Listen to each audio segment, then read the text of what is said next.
The WHO was founded in 1948. It was part of the many organizations, the United Nations, that were created after the Second World War, when people were very optimistic and idealistic about how they would bring peace and development to the world.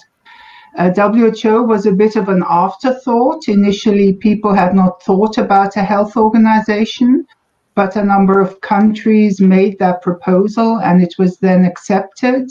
And in 1948, the organization could start working.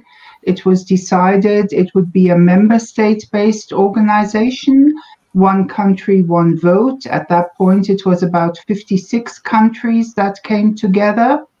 And the governing of the WHO was organized accordingly with a director general in Geneva and 6 regional offices that were then also created. Following that, WHO also created country offices. So it's an organization that's been working for over 70 years now, but has of course changed a lot in that period.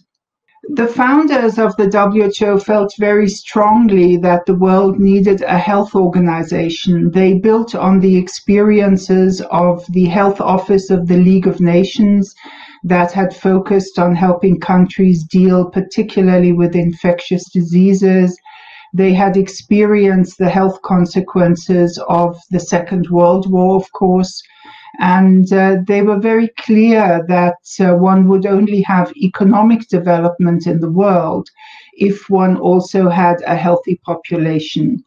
So they were very focused not only on disease, though, but really on creating health. And that is also expressed in the Constitution of the World Health Organization and the definition of health, because they clearly say health is not just the absence of disease. It is also having physical health, social health, and psychological health, a feeling of well-being. Many people thought that was too optimistic a definition of health, and one could never really reach that. But it is a goal that has stayed with the organization, and therefore the organization has always looked beyond medicine to those areas that also create health. The working conditions, the living conditions of people, and in particularly the inequalities and vulnerabilities. The WHO has extraordinary authority. Actually, it hasn't used enough of it. If you look at the Constitution, it is a constitution that actually allows the organization to embark on the agreement of international treaties. That's an extraordinary power. It has only used that power once in creating the Framework Convention on Tobacco Control, which indicates how difficult it is to get international treaties on health. The member states have not been that keen on those kind of treaties.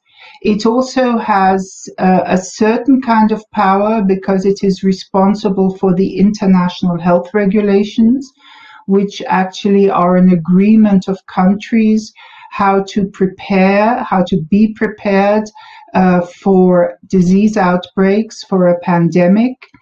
And then, of course, it has a normative function, something people frequently forget when they speak about WHO.